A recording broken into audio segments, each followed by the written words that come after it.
Hi, I'm Ysabel, policy researcher for Fashion Revolution Global and one of the directors of Fashion Revolution Philippines. I'm here with Katende from Fashion Revolution Uganda. Katende, can you please tell us more about yourself and what you do and about maybe a little bit about Fashion Revolution Uganda? Yeah, by name is Katende Godfrey. I'm a country coordinator for Fashion Revolution Uganda. I'm also a director for a fashion brand called IGC Fashion. Uh, Fashion Revolution Uganda is mainly doing lots of awarenesses and activism about the impacts of fashion in the country.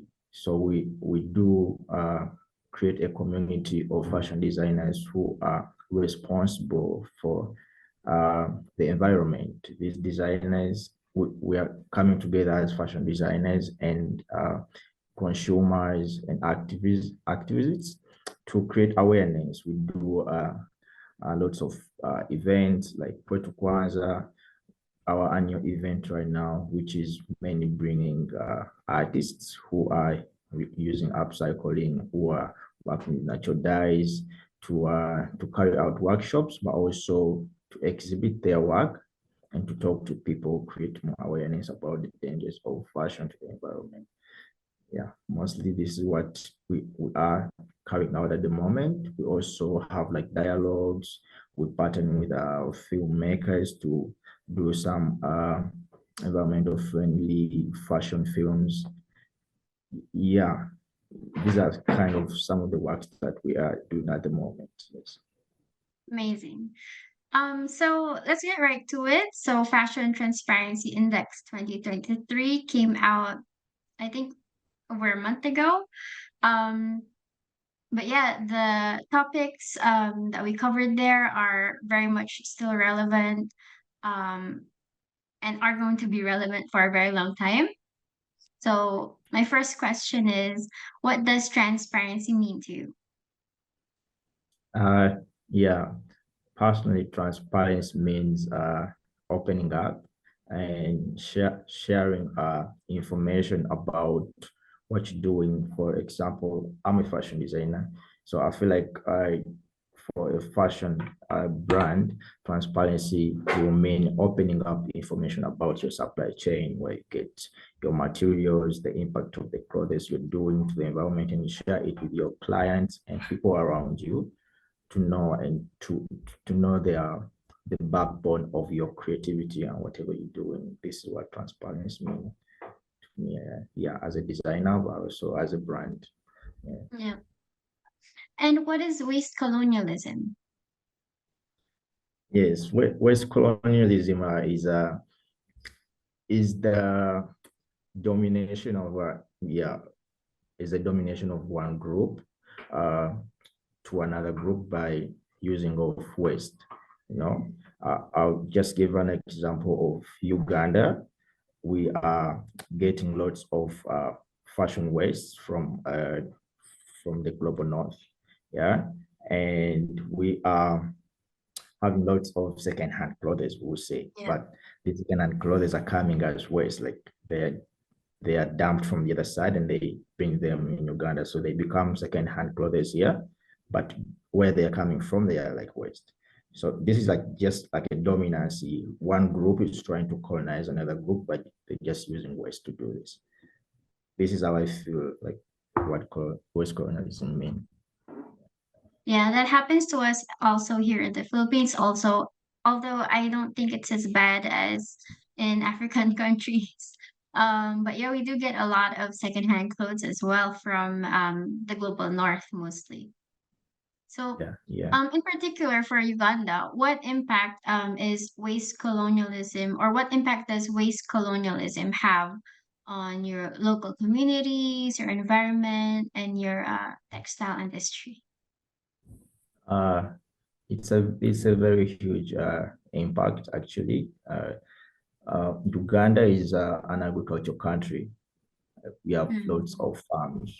Many people are farmers, but you find when you're digging, you find lots of old clothes in in the soil, and this is actually Really? contaminating this. Yes, yes, Oh my everywhere. God. And when you're walking in Uganda, in the capital, you can easily find cows and goats, moving around. But the most incident you can find is a goat eating a shat, yeah, a goat Oh my eating a, God. so these are all effects of waste colonialism. But also, besides farming, actually farming is a very big impact. Is a very big impact because whatever we are eating comes from there, and the soil is contaminated, and we export lots of food from Uganda to other countries, and this only that can destroy the plant, the growth of the plants and the animals, something like that. But also we get lots of blockages. So Kampala has lots of slums, and when it's raining heavily, you find floods, yeah, in Kampala. But these floods are coming because lots of clothes are breaking, yeah, the waterways. Mm, And like I mean clothes, because there are lots of cheap clothes in the country, and people are always dumping these clothes when they get bad.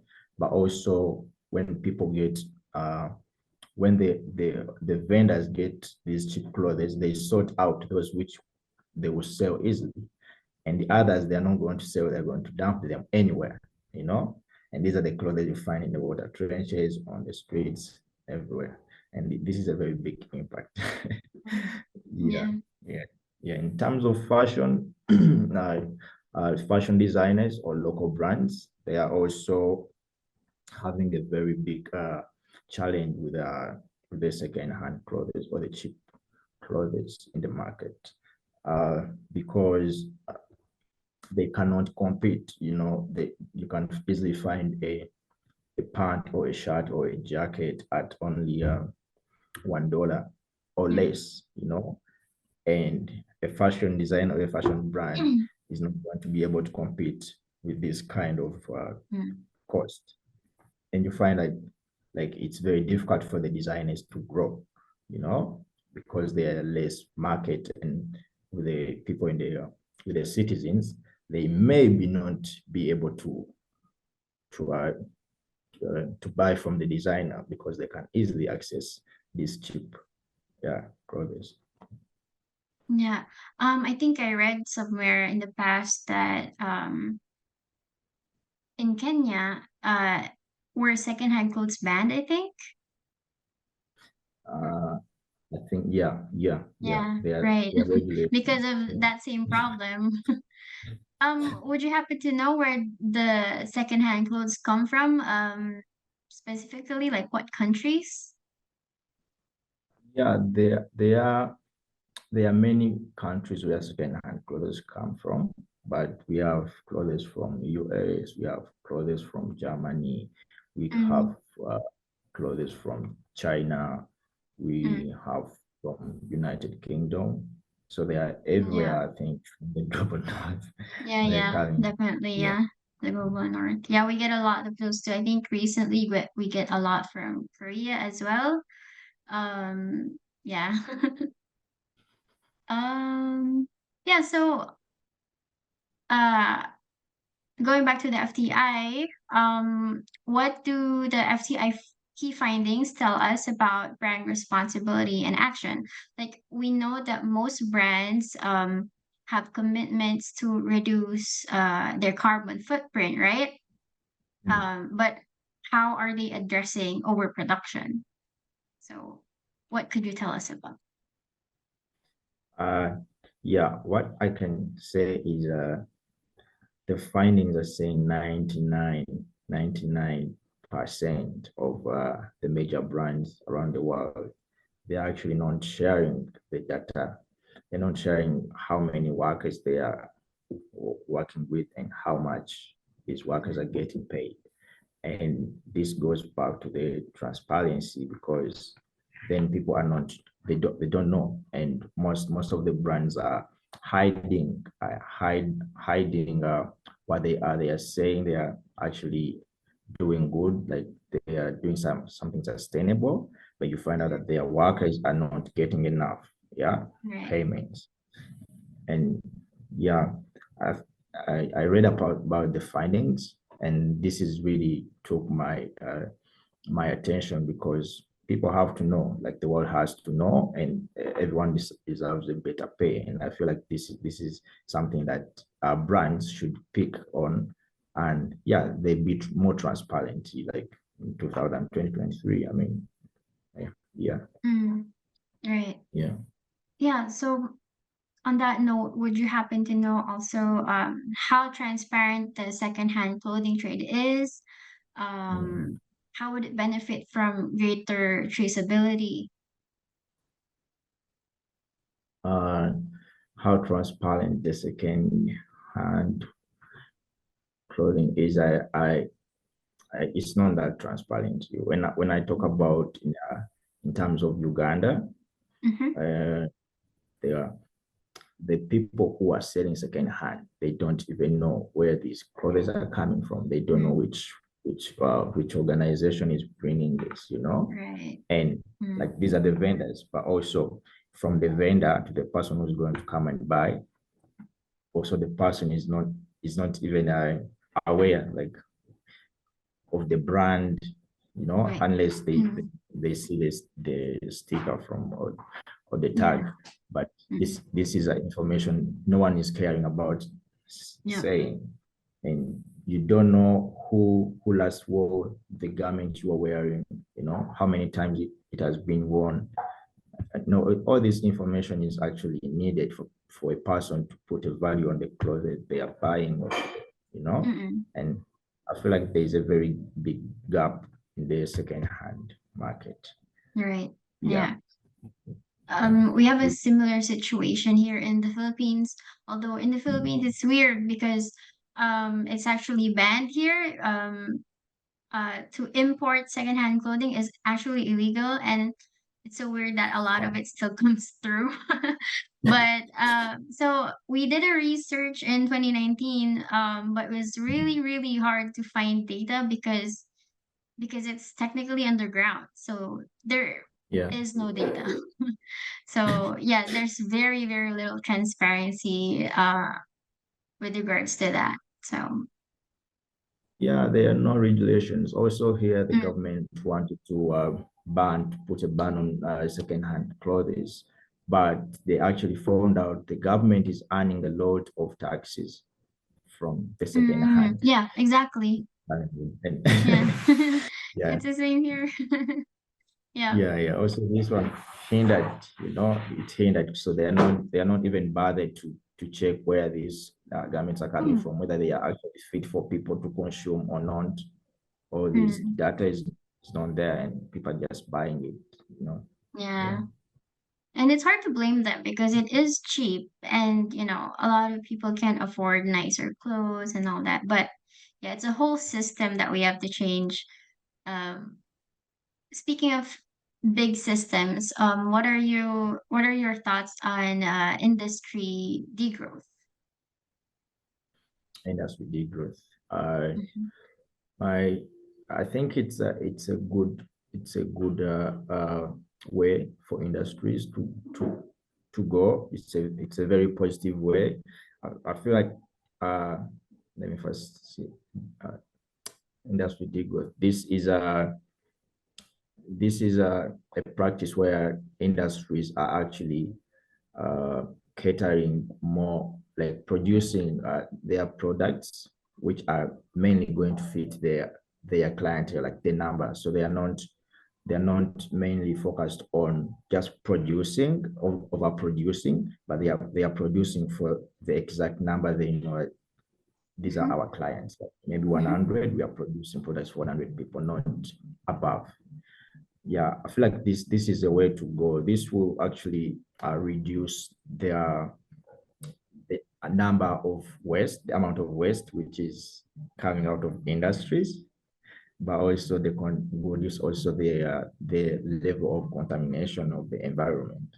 And I also feel like it will be easy for people to track. to track their production, to track the impact of the clothes they are making or whatever product they are doing. So I feel like this is the best alternative for all industries to go, to follow, I think.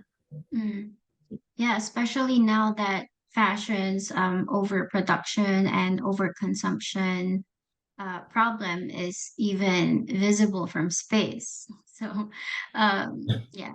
So, how is your community adapting to this influx of clothing waste? And does it provide opportunities for your local people? Mm. Yeah, clothing waste. Yes, it's a very interesting term. I mean, uh, but yes, many Ugandans actually earning a lot from the second-hand clothes. I would just say second-hand clothes. There, like lots of people, lots of families in Uganda, you find them in markets selling second-hand clothes or clothing waste, and it's the only job they know they can do. It's earning a lot. And so first of all, it's like unemployment opportunity for many citizens. And that's an advantage of it. And another thing, like lots of citizens cannot afford luxury clothes. So there are always that alternative of buying a cheap thing, a cheap, a cheap garment. Uh, if the country had only luxury clothing, there are some people who maybe walk naked on the streets. So there's the alternative that they can easily get something cheaper for like maybe $50 or something like that. So this is part of the advantage, but also I hear this waste bring lots of taxes to the government. Yeah, everything which is bad has an advantage. These are some of the advantages we have. Yeah. I think Yes. as much as I hate to say the word resilient, like the resiliency of the people, um turns these bad things into good things somehow. Yes. Yeah.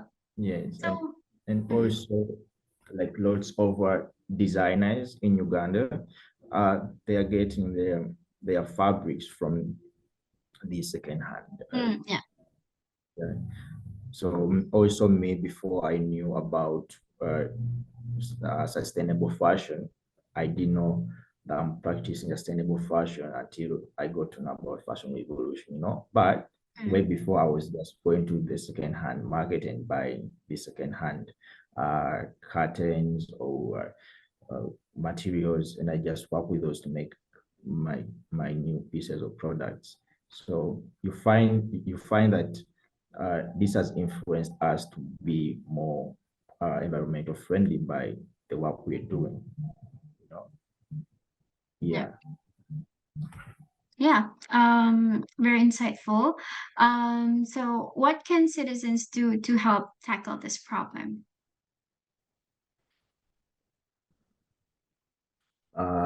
What citizens can do, Mm, uh,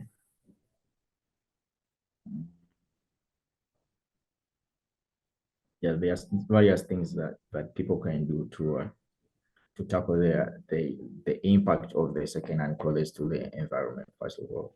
So I think people should, or first of all, they should love what they buy. Like if mm, you have this one garment, you're not just going to throw it. Like yeah. as a responsible citizen, just buy a garment and just love it the way you love everything Mm, else that you can easily throw away. Yeah. So they should learn mhm, how to see value in their pieces they are making. And another thing, maybe citizens can start checking out what are the sustainable brands they should get from, because this will help out uh, in reducing the amount of clothes actually which are ending up getting thrown away, but also uh, it will uh,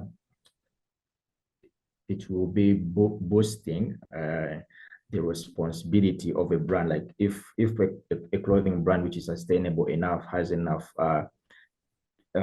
clients, they will stay in production. But if they're not having clients, they are going to fall, and Yeah. and there will be less competition for the other unsustainable products and unsustainable products. So the other ones are going to have a big room. But if the sustainable brands actually get motivated and their clients buying from them, there will be, I think, a balance. Yeah. And the other brands which are not sustainable, they will be forced to follow the same path, the sustainable path. Yeah. Yeah, and I feel like this is a role that citizens can play, as also as as fashion designers and brands play our part. Yeah. Amazing. So finally, last question. How can our viewers follow and support you? Yeah, our viewers can follow Fashion Revolution Instagram page. It's fash/rev/Uganda, or they can also follow our Fashion Revolution website. There are always content and researches online. Yeah, they can also follow my fashion brand. It's called IGC Fashion, IGC/fashion on Instagram. It's also the same on website. Yes. Yeah, I'm gonna follow that. I haven't followed that one yet. Yeah. So Thank you. yeah, thank you so much again, Katende. I'm so happy that we finally got to meet because last time you weren't able to join Thank you. us. It's been very, very insightful. Like I said earlier, I'm so happy to have this discussion with you. Um, yeah, I think that's it. Any last Yeah, words? thank you so much. Thank you so much. Or I really appreciate the effort that you've put in, because it has been hard to get no, you too, that. and you too, you too. Same Yeah, here. we Yeah. already. Yeah, thank Thank you. you. Bye. Bye.